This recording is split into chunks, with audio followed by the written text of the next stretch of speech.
Movie की starting में mobile में व्हाट्सएप ग्रुप चैट को दिखाया जाता है जिसमें कुछ लोग आपस में बातें कर रहे थे। उनमें एथीना नाम की एक लड़की चैटिंग में लिखती है कि हंट की डेट पास आ गई है, लोगों का शिकार करने में बहुत मजा आएगा। अब एक एरोप्लेन का सीन दिखाया जाता है जिसमें कुछ लोग थे। तभी वहाँ एक डरा हुआ आदमी आता है और पूछता है कि वो यहाँ कैसे आया, वो किस जगह पर है। एक दूसरा आदमी उसके सामने आता है और उसे शांत करने की कोशिश करता है, फिर उसकी गर्दन पर पेन से हमला करके उसे मारने की कोशिश करता है, पर ये आदमी उससे बच जाता है। लेकिन तभी वहाँ एथीना आ जाती है और वो उस आदमी के आंखों पर सैंडल मार देती है जिससे वो आदमी मर जाता है और एथीना अपनी सैंडल पर से उसकी फूटी हुई आंख हटाती है। अब एक जंगल का सीन दिखाया जाता है जहाँ एक लड़की बेहोशी की हालत से होश में आती है। उसका मुंह बंधा हुआ था ताकि वो कुछ बोल ना सके। जब वो इधर उधर देखती है तो उसे अपने जैसे और भी कई लोग दिखाई देते हैं। जंगल के किनारे लकड़ी का एक बॉक्स रखा होता है। उन्हीं में से एक आदमी उस बॉक्स को खोलता है। बॉक्स के अंदर से एक छोटा सा पिग बाहर निकलता है और इसके अलावा उसके अंदर से हथियार भी निकलते हैं। अब उस लड़की को एक चाबी मिलती है जिसकी मदद से वो सभी के मुंह पर बंधा हुआ लॉक खोलती है। ये सभी लोग एक एक हथियार उठा लेते हैं। इतने में ही वहाँ बंदूकें चलने लगती हैं। सभी लोग इधर उधर छुप जाते हैं, पर ये लड़की जहाँ छुपी होती है इसे ही सबसे पहले गोली लग जाती है और ये मर जाती है। तभी एक औरत भी वहाँ से भागने की कोशिश करती है पर एक गड्ढे में गिर जाती है।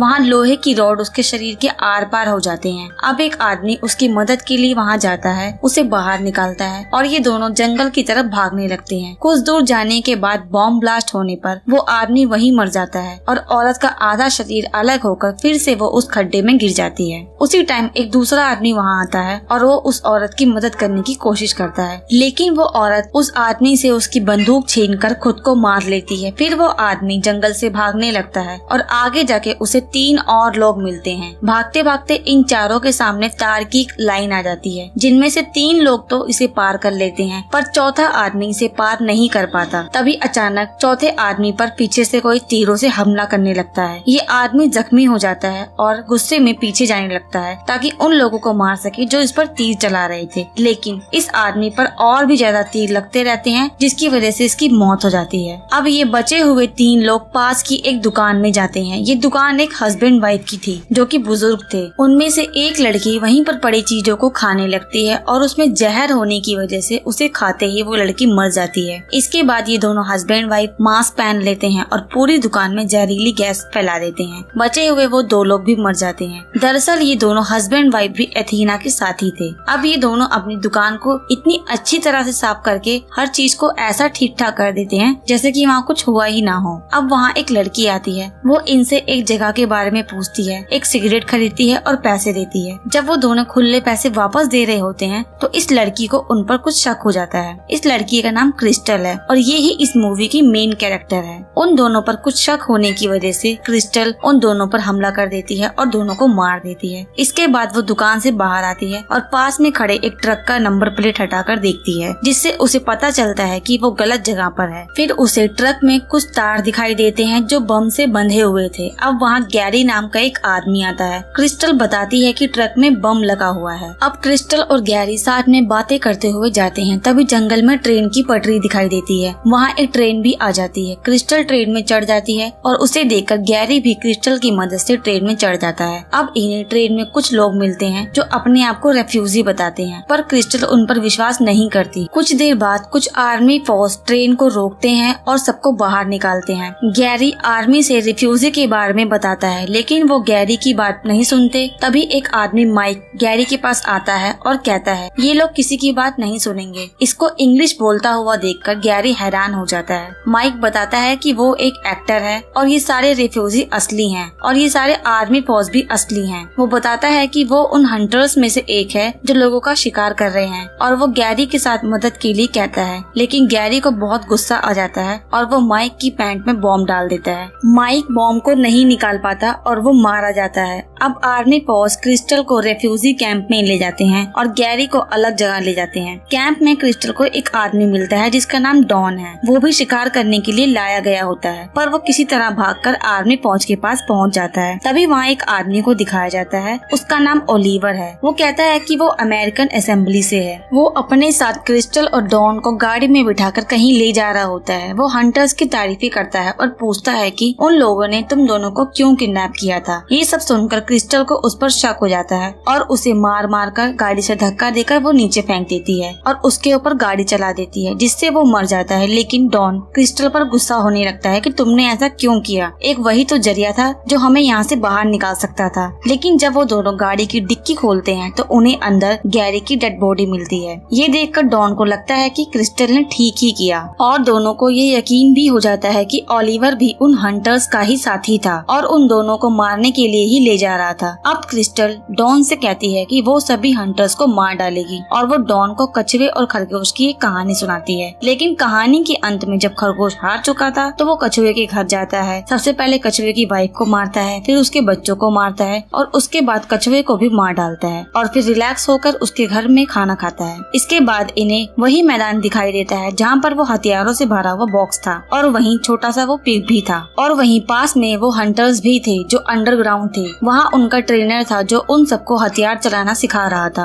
वहाँ एथीना के अलावा सभी हंटर्स मौजूद थे। क्रिस्टल वहाँ उस छोटे से पिग को भेजती है और उसके बाद वो खुद भी अंदर आ जाती है और एक एक करके सभी हंटर्स को मार देती है। लेकिन तभी हंटर्स का ट्रेनर क्रिस्टल पर हमला कर देता है और दोनों में लड़ाई होती है। क्रिस्टल ट्रेनर को भी हरा देती है। इतने में ही किसी का फोन आता है और उसमें कोई लड़की कह रही होती है कि तुमने डॉन को अभी तक मारा या नहीं। ये सुनकर क्रिस्टल डॉन पर भी शक करने लगती है और दोनों में बहस होने लगती है। क्रिस्टल डॉन को मार देती है। दरअसल ये एथीना की साजिश थी कि क्रिस्टल डॉन पर शक करे और उसे मार दे। अब क्रिस्टल डॉन को मारने के बाद जख्मी ट्रेनर के पास आती है और एथीना का पता पूछती है। अब कुछ फ्लैशबैक का सीन दिखाया जाता है करीब 1 साल पहले का। मूवी की स्टार्टिंग में जो व्हाट्सएप ग्रुप चैटिंग दिखाई गई थी वो कुछ फ्रेंड्स का एक ग्रुप था जिसमें वो सब आपस में हंट की बातें कर रहे थे जो सिर्फ एक मजाक था। लेकिन क्रिस्टल और उसके फ्रेंड ने मिलकर उस ग्रुप चैट का स्क्रीनशॉट लेकर उसे हर तरफ वायरल कर दिया था, जिसकी वजह से एथीना और उसके साथियों को जॉब से निकाल दिया गया था। इसीलिए एथीना और उसके साथियों ने सोचा कि जब हम पर ऐसा इल्जाम लग ही गया है तो अब ये सब सच में किया जाएगा। जिन लोगों ने स्क्रीनशॉट वायरल किया था उनके साथ ही अब हम लोग ये सच में करेंगे। अब फिर से मूवी का प्रेजेंट सीन दिखाया जाता है। क्रिस्टल एथीना के घर पहुंचती है जहां एथीना खाना बना रही थी। अब दोनों बातें करने लगती हैं। एथीना क्रिस्टल की फैमिली और उसका मजाक उड़ाती है, लेकिन क्रिस्टल बताती है कि वो जिस क्रिस्टल को ढूंढ रहे थे वो क्रिस्टल नहीं है, वो दूसरी क्रिस्टल है, क्योंकि उसके एरिया में क्रिस्टल नाम की 2 लड़कियां हैं और दोनों की स्पेलिंग अलग अलग है, जिसकी वजह से तुमने गलत क्रिस्टल को पकड़ लिया है। फिर दोनों की आपस में लड़ाई होती है और दोनों बुरी तरह से घायल हो जाती हैं। अब क्रिस्टल एथीना को भी मार देती है और एथीना का बना हुआ खाना खाने लगती है, जैसा कि उसने डॉन को खरगोश और कछुए की कहानी का अंत बताया था। इसके बाद अब क्रिस्टल एथीना के प्राइवेट प्लेन में जाती है और पायलट से चलने के लिए कहती है। अब इसी सीन के साथ इस मूवी का